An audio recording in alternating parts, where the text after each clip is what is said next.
अस्सलाम वालेकुम, मैं हूं Rizwan Ashraf. Chief justice of Pakistan justice Qazi Faez ईसा की जानब से जस्टिस मंसूर अली शाह के ख़त का जवाब दिया गया है और जवाबी ख़त लिखा गया है चीफ जस्टिस कादी फाइज ईसा की जानब से। पहले ख़त लिखा था जस्टिस मंसूर अली शाह ने, जो जजेस कमेटी बनाई गई, जजेस कमेटी का इजलास तलब किया गया और जजेस कमेटी के इजलास में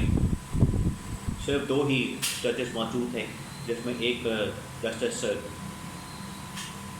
अमीनुद्दीन खान थे और दूसरे chief justice of Pakistan justice Qazi Faez ईसा थे।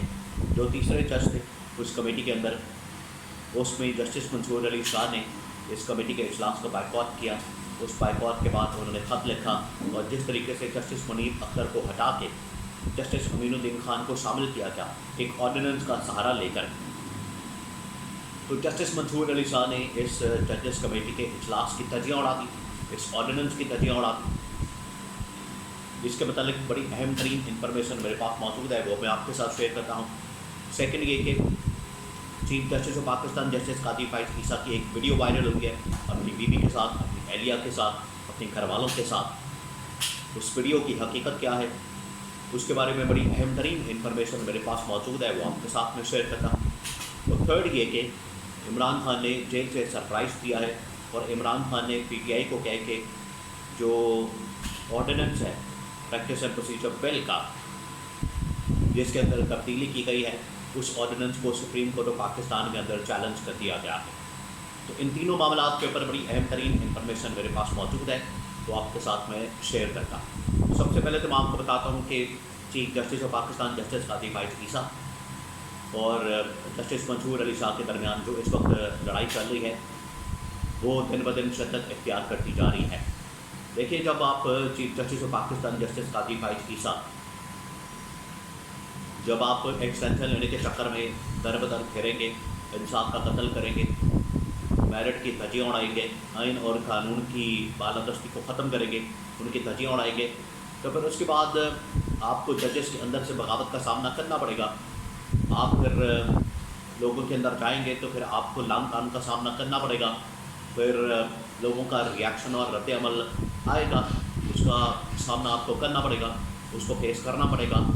ना सिर्फ जजेस के अंदर, देखिए ये जो रिएक्शन है ये दिन ब दिन बढ़ता जा रहा है, ये बाहर आता जा रहा है और दिन ब दिन इसमें शिद्दत आती जा रही है। जब चीफ जस्टिस कादी फाइज ईसा ने एक्सटेंशन लेने के हवाले से पूरा प्रोग्राम बना दिया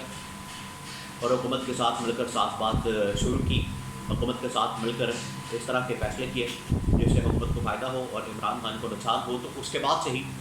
chief justice of Pakistan justice Qazi Faez ईसा अपनी साख खो चुके थे। उसके बाद से ही उन्होंने अपनी साख मुतासर की, उसके बाद से ही उनका इमेज ख़राब हो गया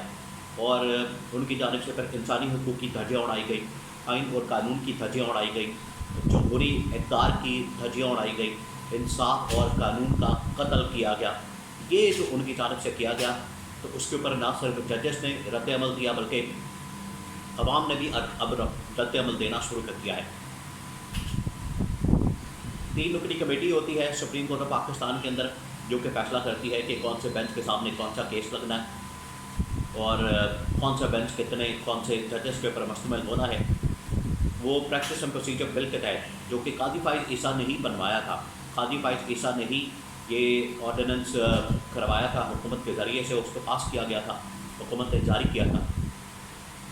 उसके अंदर 3 जजेस होते थे, जस्टिस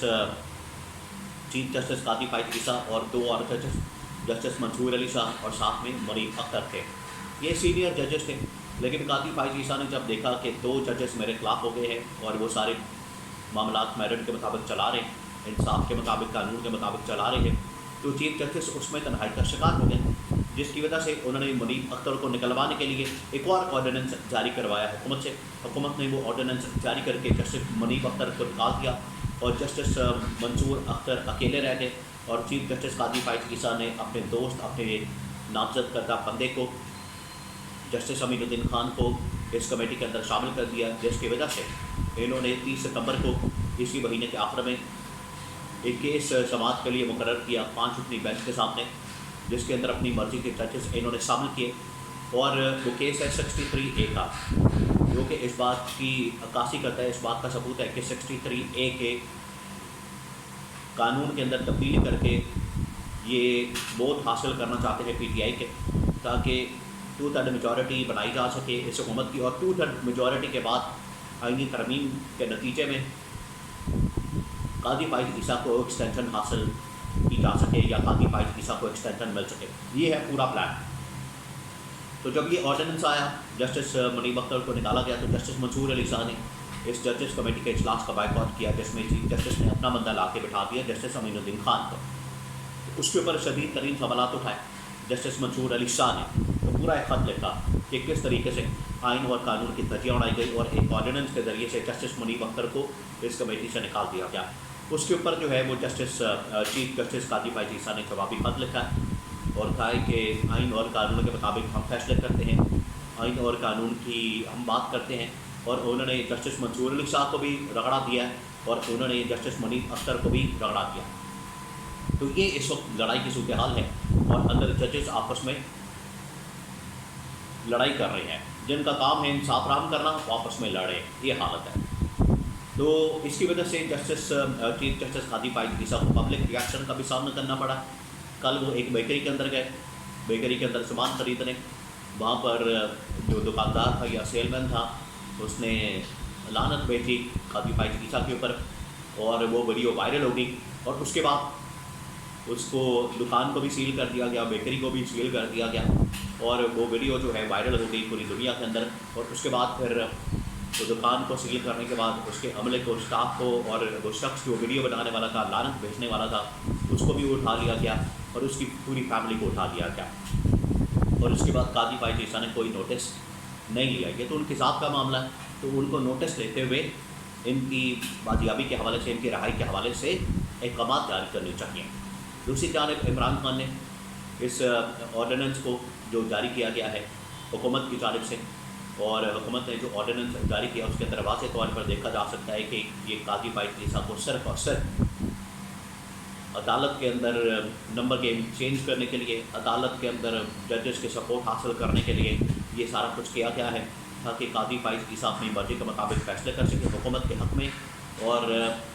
हुकूमत आइनी तरमीम करके कादी फाइज ईसा को एक्सटेंशन दे सके और एक्सटेंशन का रास्ता हमार करने के लिए ये सारा कुछ किया जा रहा है।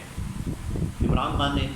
पार्टी को कहा और पीटीआई के चेयरमैन बैरिस्टर गौहर ने इस ऑर्डिनेंस को चैलेंज कर दिया सुप्रीम कोर्ट ऑफ पाकिस्तान के अंदर। और